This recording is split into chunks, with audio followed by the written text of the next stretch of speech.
Hello students, in today's lecture we are going to learn about oscillations, NCERT section 13.1 to 13.2.2. We will also solve an example 13.1. This is disclaimer. Strategy for competitive exams. So first, understand the fundamental difference between oscillatory and periodic motion. Second, focus on SHM and various key parameters of it like amplitude, frequency, time period and phase relationships. These are very important terms. Understand the relationship between uniform circular motion and SHM, means simple harmonic motion. Understand simple pendulum and formula of time period of it. Solve problems from past year JEE and NEET papers.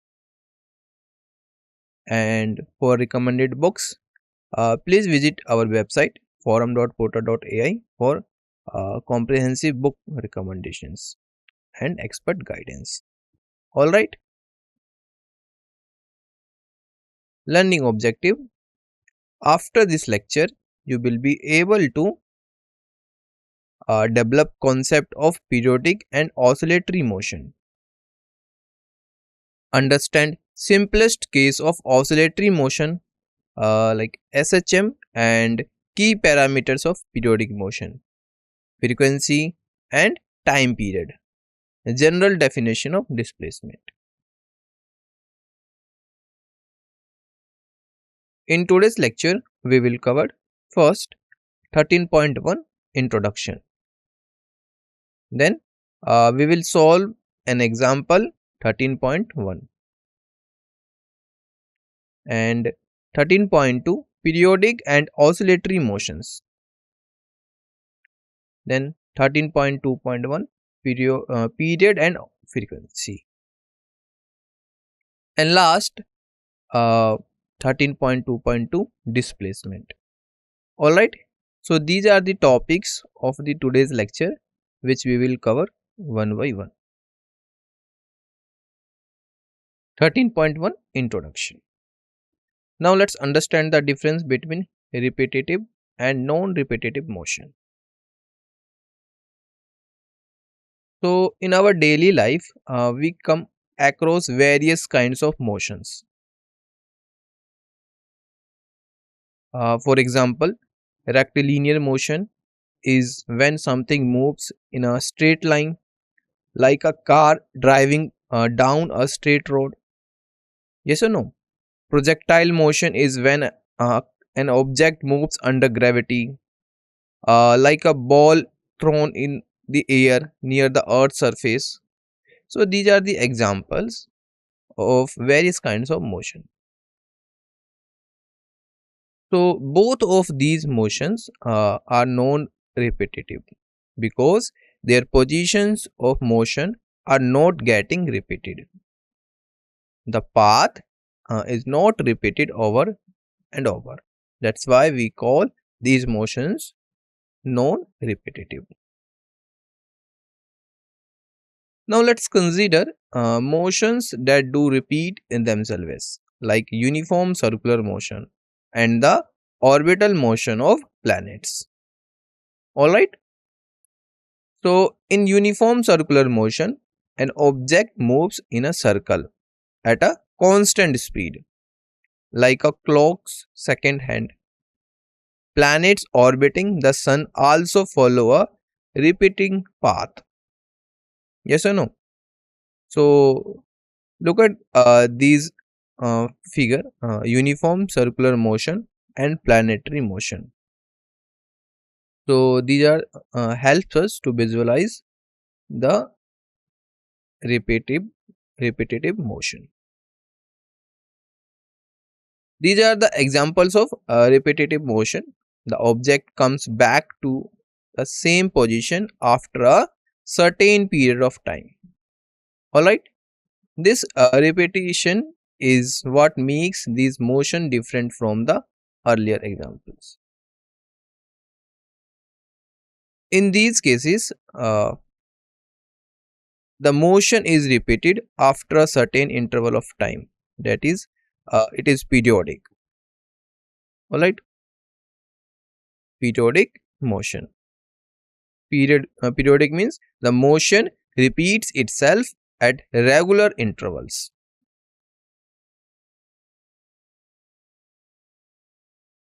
Now,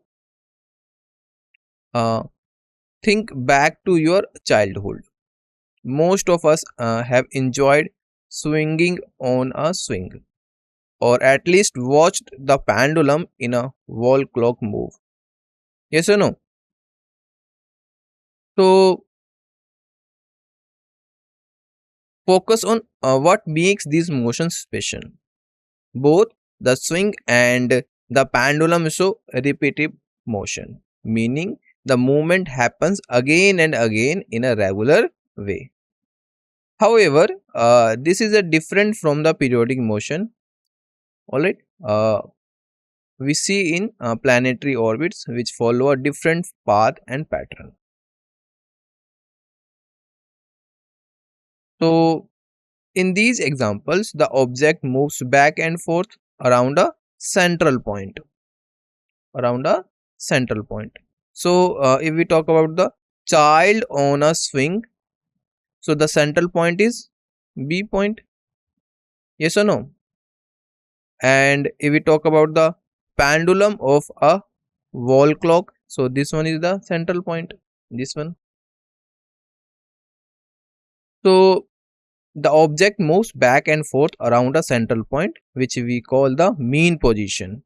The mean position is the central or equilibrium point where the object would come to rest if not disturbed.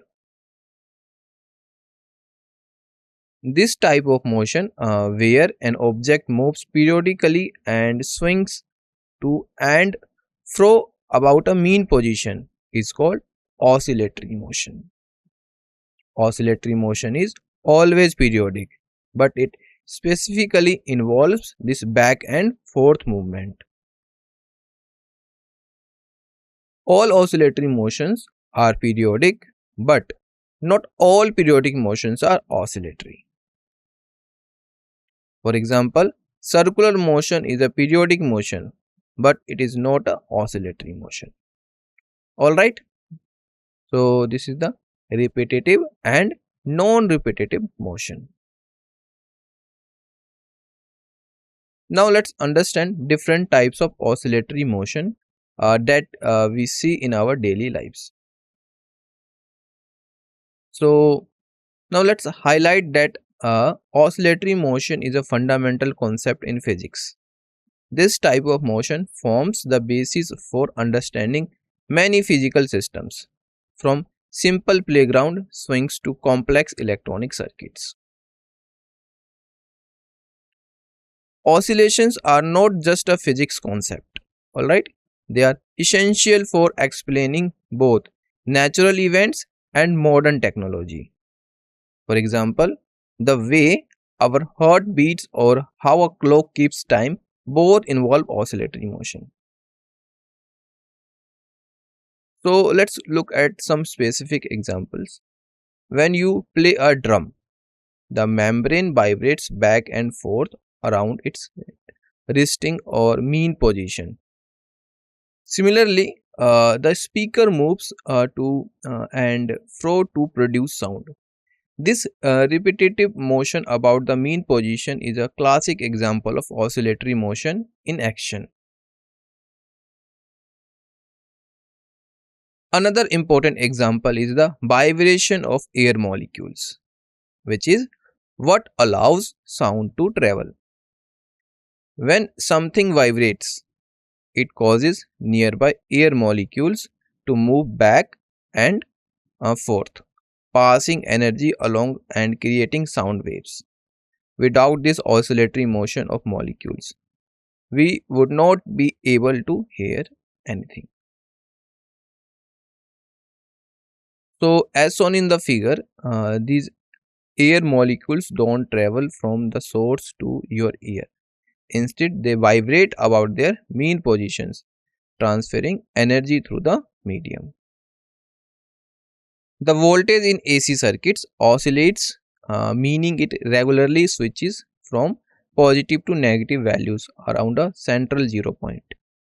This oscillatory behavior is what allows electricity to be efficiently transmitted and used in our homes.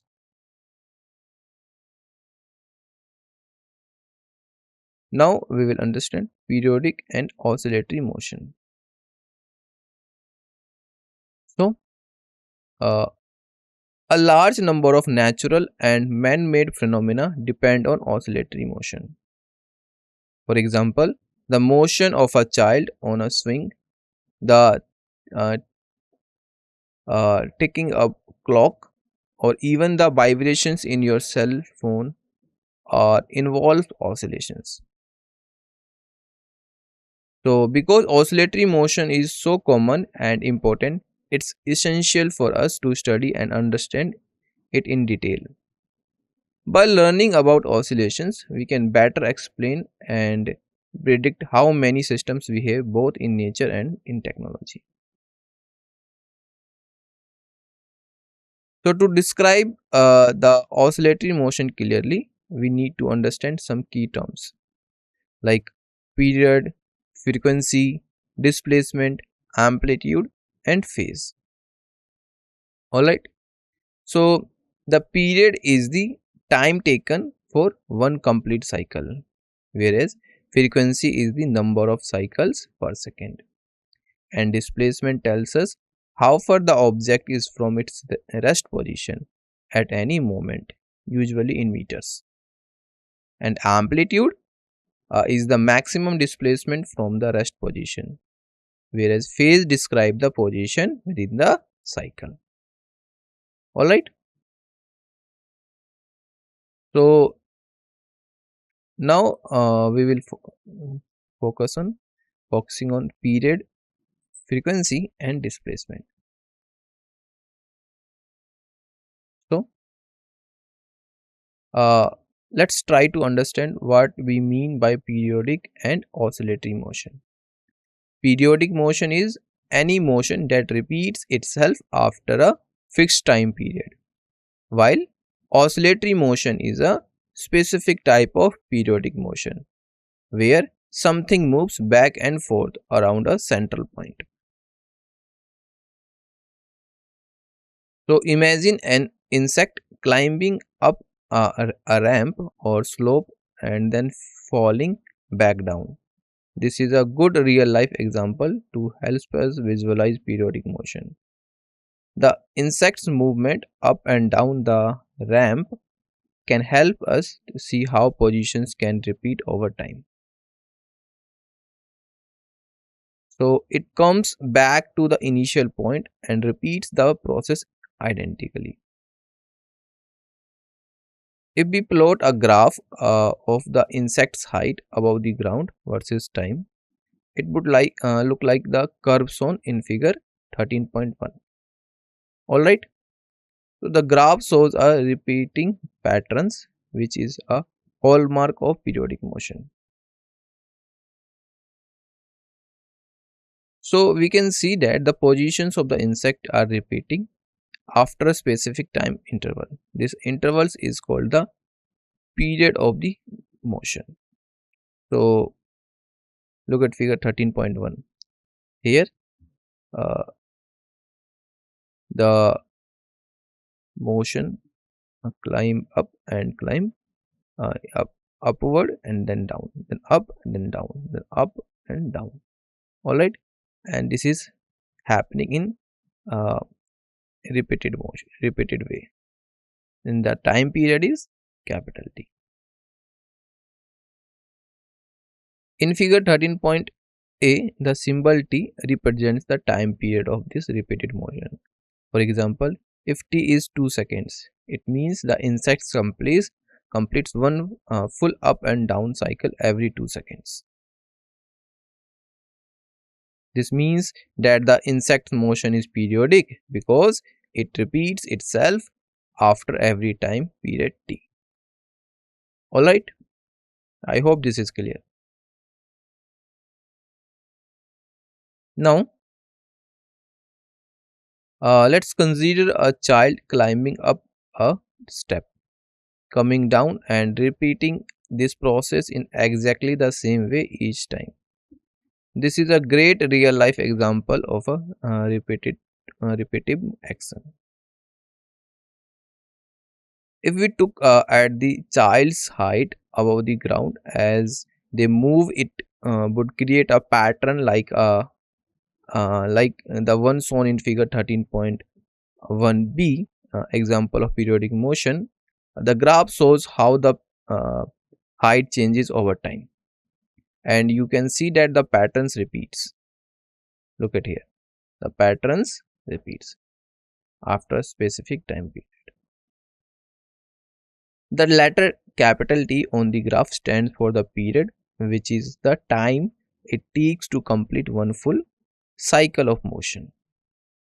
Alright.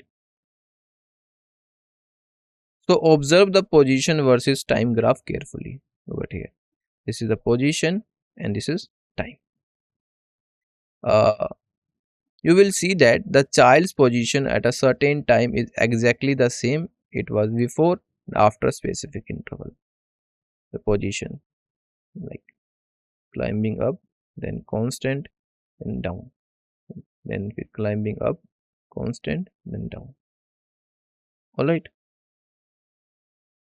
Since the child's position repeat after a fixed amount of time, this is a clear example of periodic motion. Periodic motion means any motion that repeats itself in equal intervals of time. Remember, many physical systems like a swinging pendulum or a vibrating guitar string also show periodic motion. Now, let's consider another example of periodic motion. Think about what happens when you bounce a ball between your palm and the ground. Each bounce is a repeat of the previous one, showing a regular pattern over time. So, if we plot the height of the ball against the time as it bounces, the graph would look like as shown in the figure 13.1c. This one. From the graph, it's clear that the bouncing motion is the periodic. That means it repeats itself after a certain time interval. Alright, and which we call the time period, represented by capital T.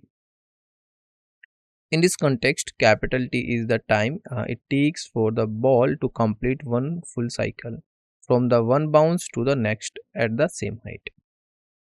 So here capital T is the time period.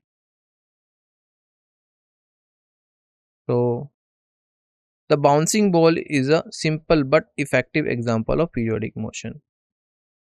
Alright, the key takeaway is that the periodic motion involves repeating cycles, and the time period T tells us how long each cycle takes. So balls are bouncing back, and this motion is repeated. Look at here 13.1. So here the balls get down, then up, and again down, then up. This is the repeated motion. So bouncing a ball off the ground. So note that both the curve paths in figure 13.1c are sections of a parabola given by Newton's equations of motion. Alright, or this means that the ball's motion both as it falls and as it rises can be predicted using these equations. H is equal to ut plus half gt square for downward motion, and h is equal to ut minus 1 by 2 gt square for upward motion, with different values of u in each case. So the important thing here is this: you need to remember this, because In the questions, if question ask about the downward motion, you will be use this formula. If the motion is upward motion, you need to use this formula. All right. So these three cases are discussed are examples of periodic motion. Periodic motion means any motion that repeats itself in a regular pattern over time. So a motion that repeats itself at regular intervals is called periodic motion. This is a key concept in physics because so many systems from clocks to planets rely on periodic motion. Now let's understand oscillatory motion. In many periodic motions, there's a natural resting point, or we can say equilibrium position along its path. For example, imagine placing a ball in a bowl. Placing a ball in a bowl. The ball will settle at the very bottom. Look at here. This is the bottom. All right. So, which we call the equilibrium position, labeled as a point O in the figure. A ball displaced from equilibrium position in a bowl. So when a ball is exactly at the equilibrium position, no net external force acts on it. That means all the forces like gravity pulling down and bowl pushing up are perfectly balanced. So if we leave the ball at rest at the equilibrium position, it will remain there forever. Nothing will change unless we apply an outside force. But what happens if we give the ball a small push or displacement from its equilibrium position? Now the situation changes. The ball is no longer balanced and something interesting starts to happen. So as soon as the ball is displaced, a force acts to bring it back toward the equilibrium point. This restoring force is what causes the ball to move back and forth, creating oscillations or vibrations. Oscillations are just repeated movements around the equilibrium positions, like a swing going back and forth. So the motion we see here is both oscillatory and periodic. That means it repeats itself in a regular pattern, always centered around the equilibrium position O. Now let's distinguish periodic and oscillatory motion. To make this distinction clearly, let's look at some examples. So example of motion which is periodic but not oscillatory is the planets oscillating the sun. Our example is we are rotating at constant speed. Second is oscillatory and therefore periodic. Alright. So a pendulum swinging a mass on a spring or a vibrating guitar string all move back and forth around a central equilibrium position. In each case, a restoring force tries to bring the object back to that position, which is what makes the motion oscillatory. The key difference is that oscillatory motion always involves movement about an equilibrium position, with the restoring force acting to return the object to that position. In contrast, general periodic motion just means the motion repeats after a certain time without necessarily having a restoring force or an equilibrium point. So, all oscillatory motions are periodic, but not all periodic motions are oscillatory. Alright, the important point here is this: the presence of a restoring force and movement about an equilibrium position is what defines oscillatory motion. Now let's understand the difference between oscillation and vibration. So distinguish between oscillation and vibration. There is no significant difference between oscillations and vibrations. In physics, both refer to back and forth or periodic motion. So when frequency is small, we call it oscillation. Alright? Like the oscillation of a branch of a tree.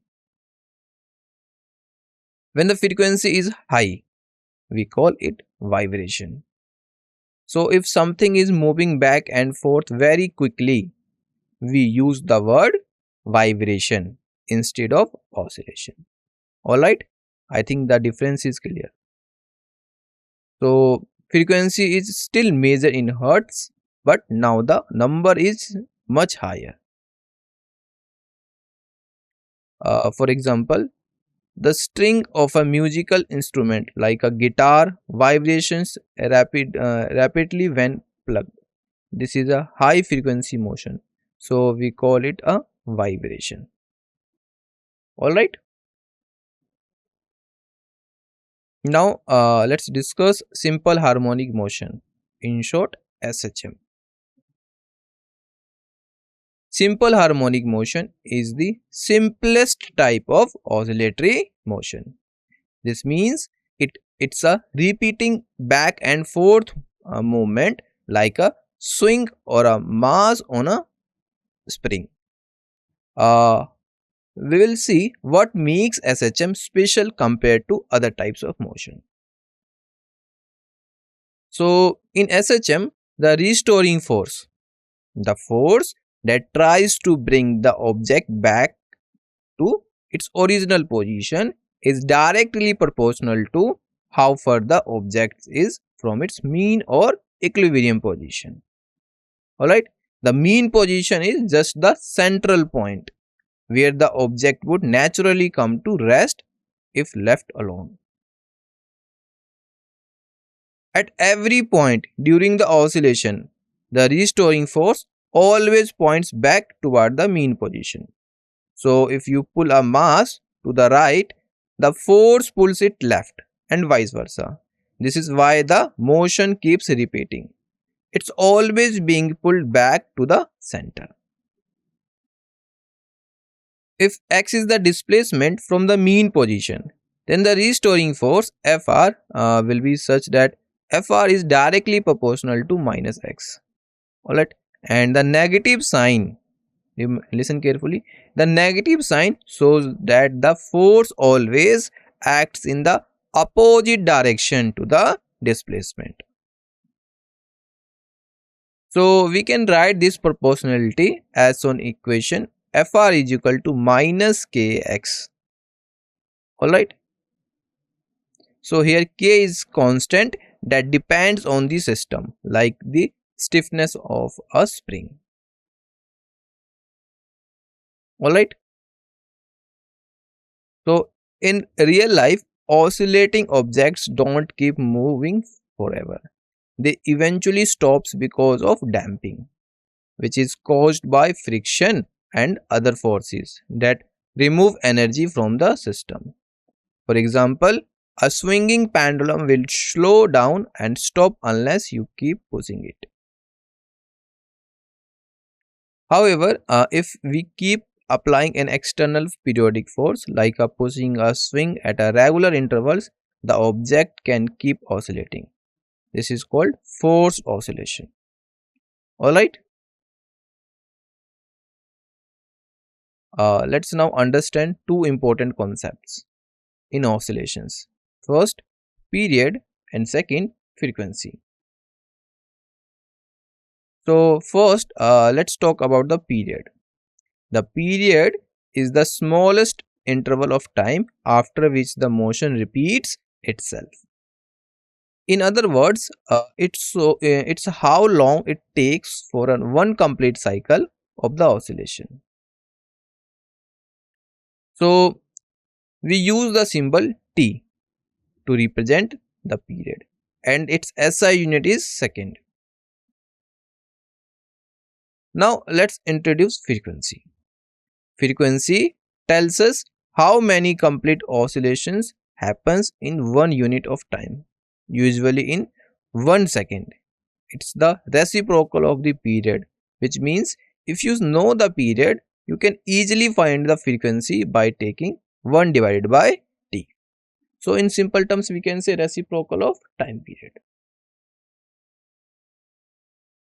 Frequency is represented by the symbol nu, which looks like a small nu. Alright. So the relationship between frequency and period is simple. So frequency equals to 1 divided by period. So nu is equal to 1 by t. SI unit of frequency is per second, written as S to the power minus 1, or hertz, which we abbreviate as Hz. The important point here is this, keep in mind that frequency does not always have to be a whole number.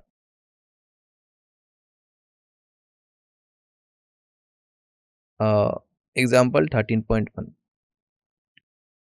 On an average, an human heart is found to be found beat 75 times in a minute. Calculate its frequency and period. Let's see the solution.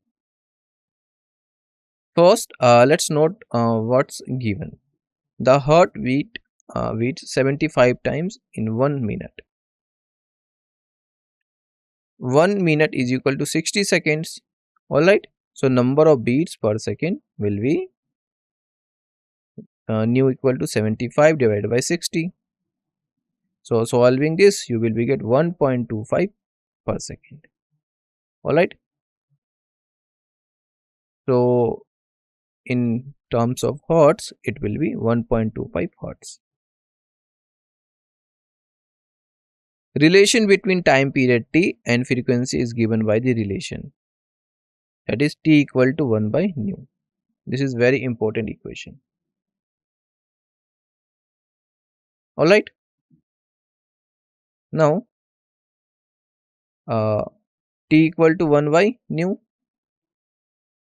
So just put the value of nu, it will be 1 divided by 1.25. So solving this, you will be get t equal to 0.8 second. Hence the frequency is 1.25 hertz and period is 0.8 second. Now let's discuss displacement. Let's start by recalling what we have already learned. Displacement is simply how far something moves from one point to another. For example, if you walk from your house to the store, your displacement is the straight line distance from your house to the store, not the total path you walk. Now let's expand our understanding.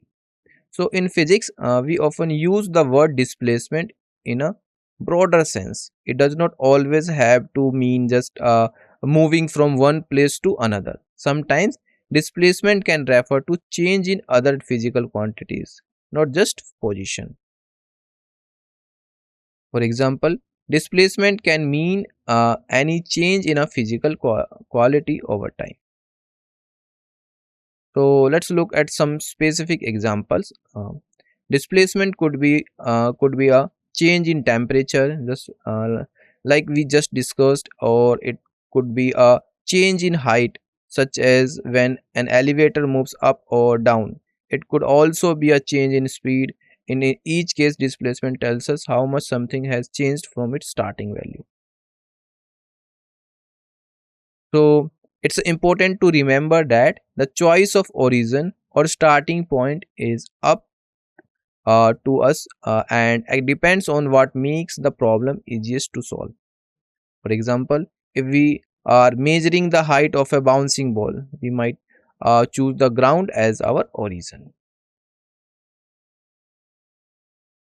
Let's look at how we define displacement in different physical situations. So first, consider the simple case of a steel ball moving in a straight line on a surface. Here, displacement is just the distance from where the ball started, measured as a function of time. Remember, displacement includes both the distance and the direction from the starting point. Now let's look at an oscillating simple pendulum. In this case, instead of measuring distance, we use the angle from the vertical as our displacement variable. This angle, often called theta and measured in degrees or radians, tells us how far the pendulum has swung from its resting position. Alright. So in the figure, the pendulum moves back and forth and its angular displacement changes with time. This shows us that the displacement can be linear or angular depending on the motion. Alright. So now consider a block attached to a spring. The other end of the spring is fixed to a rigid wall shown in a figure 13.2a. So it's usually most convenient to the measure how far the block has moved from its equilibrium position.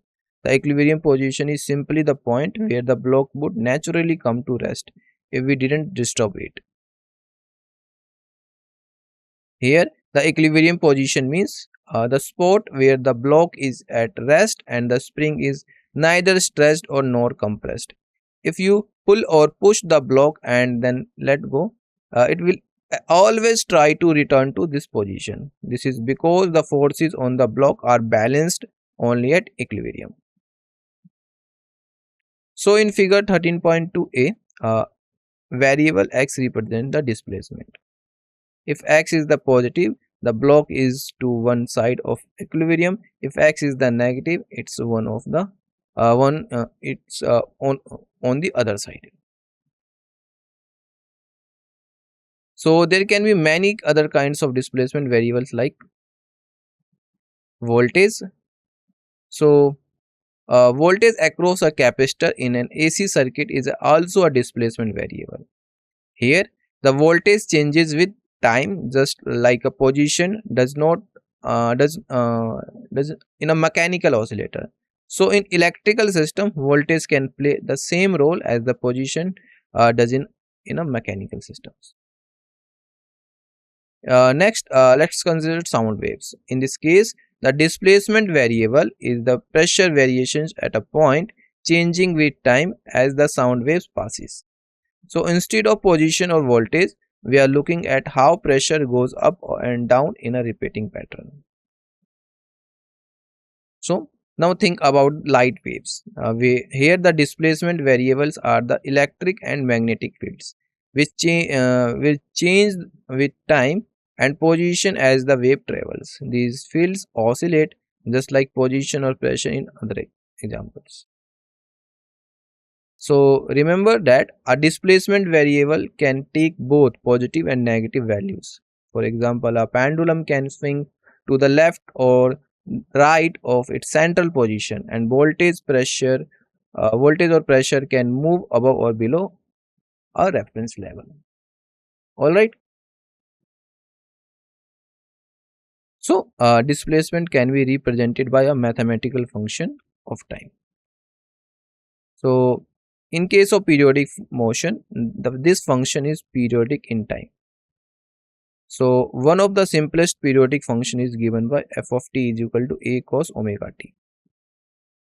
So if the argument of this function omega t is increased by an integral multiple of 2 pi radians, then the value of the function remains the same. Alright. Therefore function f of t is periodic. Its period, which we call t, is the time it takes for the motion to repeat itself. So a cos omega t plus 2 pi is equal to a cos omega t, and a cos omega t plus 2 pi divided by omega is equal to a cos omega t. This means that f of t plus t is equal to f of t. So The results means that the function repeats itself every period t. So t equal to 2 pi divided by omega. Yes or no? So this is the defining property of a periodic function. The motion looks exactly the same after each period. Alright. So this is important. Uh, the same result is also true if we consider a sine function. So f of t is equal to a sine omega t. Now let's look at how we can combine sine and cosine functions in oscillations. So here we have a linear combination of sine and cosine functions. F of t is equal to a sine omega t plus b cos omega t. So this combination is still periodic with the same period t as the original sine and cosine functions. So now here uh, a is equal to d cos phi and b is equal to d sin phi. Alright. So from equation 13.3c, f of t is equal to d cos phi sin omega t plus d sin phi cos omega t. So f of t is equal to d, take as a common, so sin omega t cos phi plus sin phi cos omega t. This grouping matches the pattern of a well-known trigonometric identity, which we will help us combine everything into a single sine function. So using the identity sin x plus y equal to sin x cos y plus sin y cos x. So equation 13.c can be written as, so f of t is equal to d sin omega t plus phi. So f of t is equal to d sin omega t plus phi. So here d and phi are constant given by d equal to under root a square plus b square and phi equal to tan inverse b by a. So now let's see how d is equal to under root a square plus b square and phi is equal to tan inverse b by a. We defined a is equal to d cos phi and b equal to d sin phi. So if we square and add these equations, then a square plus b square equal to d square cos square phi plus d square sin square phi. So solving and rearranging this, you will be get a square plus b square equal to d square and cos square plus sin square phi. Yes or no? Here cos square phi plus sin square phi is 1. So just put the value 1 and you will be get a square plus b square equal to d square. So a square plus b square equal to d square cos square phi plus sin square phi. Yes or no? So we know a square plus b square equal to d square. So it will be d equal to under root a square plus b square. If we divide b equal to d sin phi by a equal to d cos phi, then tan phi equal to b by a. So phi equal to tan inverse b by a. This formula lets us calculate the phase angle directly from the coefficients of the sine and cosine terms. Now let's how Fourier analysis and how it helps us understand the complex periodic function or motion. So any periodic function can be expressed as a superposition of sine and cosine functions or different time periods with suitable coefficients. Sine and cosines are the basic building blocks of oscillatory motion, like the up and down movement of a swing or the vibrations of a guitar string. So this process is called decomposition. It means we can take a complicated repeating pattern and express it as a sum of simple harmonic oscillations, each with its own frequency and amplitude. So mathematically, if we have a periodic function f of x, we can write it as f of x is equal to a naught by 2 plus summation n equal to 1 to infinity a n cos n pi x divided by l plus summation n equal to 1 to infinity bn sin n pi x divided by l. So this principle known as Fourier analysis is fundamental to understanding complex oscillatory motion. Alright. Let's summarize what we have studied so far. So first, periodic motion. A motion that repeats itself at regular intervals of time is called periodic motion. Equilibrium position. So position where net force on the body is zero. Oscillatory motion. Motion in which particle moves to and fro about the equilibrium position. Concept of oscillation is necessary to explain many phenomena. A motion can be periodic but not oscillatory. For example, a planet orbiting the sun, a wheel rotating at constant speed. All oscillatory motions are periodic, but all periodic motions are not oscillatory. Simple harmonic motion or SHM. It is the simplest form of oscillatory motion. So, if we talk about the period, so smallest interval of time after which the motion is repeated, it is called its period. Frequency, it is the number of oscillations per unit time. Reciprocal of t gives the frequency. Alright. Displacement. So displacement is a general concept and can mean any change in a physical quantity over time. It could be a change in temperature, height or speed. For a function f of t to be periodic motion, there exists t such that f of t plus t is equal to f of t. Fourier series analysis. So any periodic function can be expressed as a superposition of sine and cosine functions of different time periods with suitable coefficients. If f of x is a periodic function, then f of x is equal to a naught by 2 plus summation n equal to 1 to infinity an cos n pi x divided by l plus summation n equal to 1 to infinity bn sin n pi x divided by l. Alright. Thank you for your attention. I hope this lesson was helpful.